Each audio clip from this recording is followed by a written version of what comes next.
Good morning. Look where I am. Absolutely stunning. Look, amazing mountains in the distance, beautiful mangroves, gorgeous tropical sea, an amazing beach in the middle of nowhere. I'm hundreds of miles away from anywhere else. It's so beautiful, so idyllic. What's even more idyllic is this beach up ahead of me was visited about 60 years ago by Sir David Attenborough. He actually canoed here, landed on this beach, and he went and met the local people, and he shot some amazing material here, and it's absolutely stunning, just as beautiful as I always hoped it would be. But as I'm walking along this beach, we have a problem. It's a problem I didn't anticipate by coming here, and this problem is something that I'm sure Sir David would not be happy about at all, certainly something I'm sure he's not aware of, and this problem is plastic. This beach, this idyllic beach, miles and miles from anywhere, is absolutely covered in plastic. As we walk along here, the whole high tide line is covered in plastic. This area should normally be covered in coral, shells, all these beautiful things that we find. Look at this, a needle, a discarded needle. This is terrifying. Oh my goodness, look at it up here. Look at it up here. This is what I love about these videos. They are totally spontaneous. Look at this lot. This should normally be driftwood, bits of coral, shells, beautiful things that you find on a beach. Look at it. Unbelievable.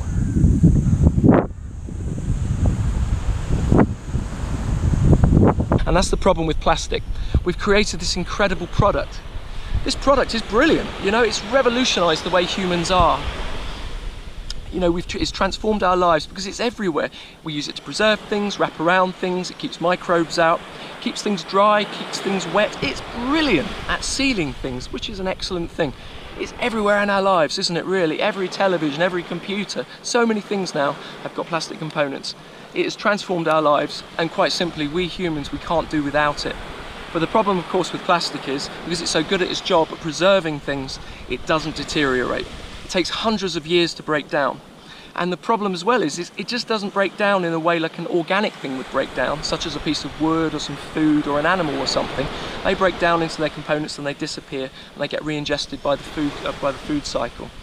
The problem with plastic is it breaks down into smaller pieces of plastic. It gets smaller and smaller and smaller, and eventually it's so small it forms plastic sand. You think, well, that's fine, it's gone, surely. No, unfortunately not. Plastic sand is still plastic.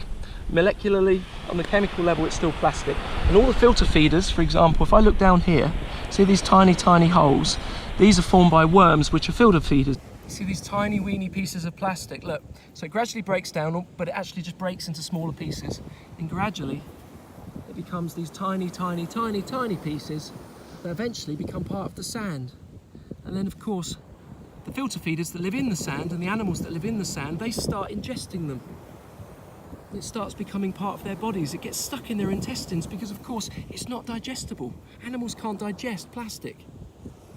So it just sits there and it blocks your intestine, and eventually you die. It's just awful. In the process of them bioaccumulating this plastic in their bodies, if it doesn't kill them immediately, then what happens is they may actually be eaten by a bird, for example, because you get birds that come along and they use their bill, poke, poke, poke, poke, poke, in the ground, to dig out these worms. Of course, that's what the birds feed upon, but they eat these worms and these invertebrates that have got the plastic inside, and then it starts bioaccumulating inside of the birds as well, which, that's the problem with plastic. It doesn't go away, it just sits there. And so, of course, it's then inside the bird. The bird eats more worms, gets more plastic inside of it. Eventually, it forms a blockage inside that bird, and the bird dies as well. And it goes through the food chain that way. It never goes away. It just gets moved from one animal to another to another. And that is the problem with plastic. One of the great things about us humans is that we're very adaptable, we're very flexible, we're very tolerant of things. Some of us are anyway. But the thing is, with plastic, because it's not really a problem that affects us personally yet, it only seems to be affecting the environment, the animals, the landscapes and things, we say, oh no, oh that's awful, oh those poor birds, those poor animals, oh those poor beaches. But it doesn't affect us directly. All we do is make comment about it and go, oh that's terrible. But then of course we don't do anything about it because unfortunately plastic is so convenient in our lives, or we just don't realise the long-term implications of it. Now, I know there's incentives, isn't there, to try and reduce plastic.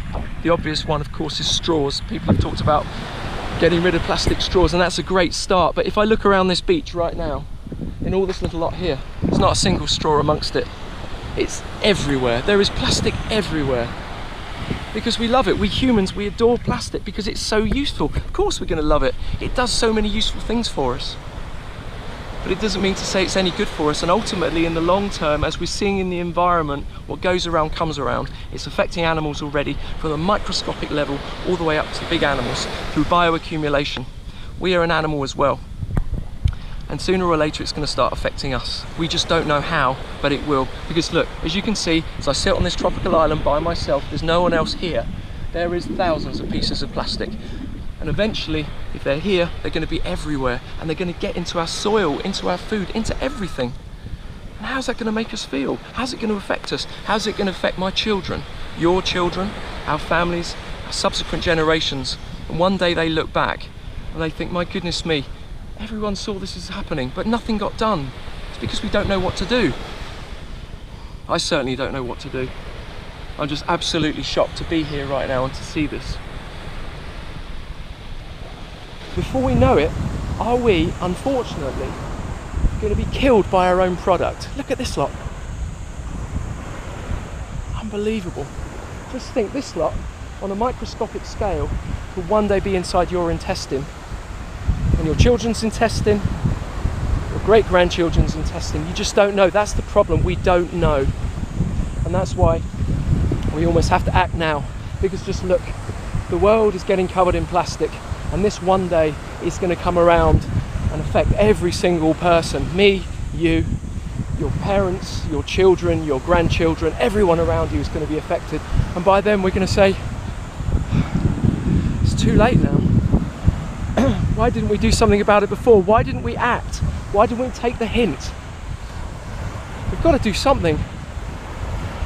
I just don't know what it is.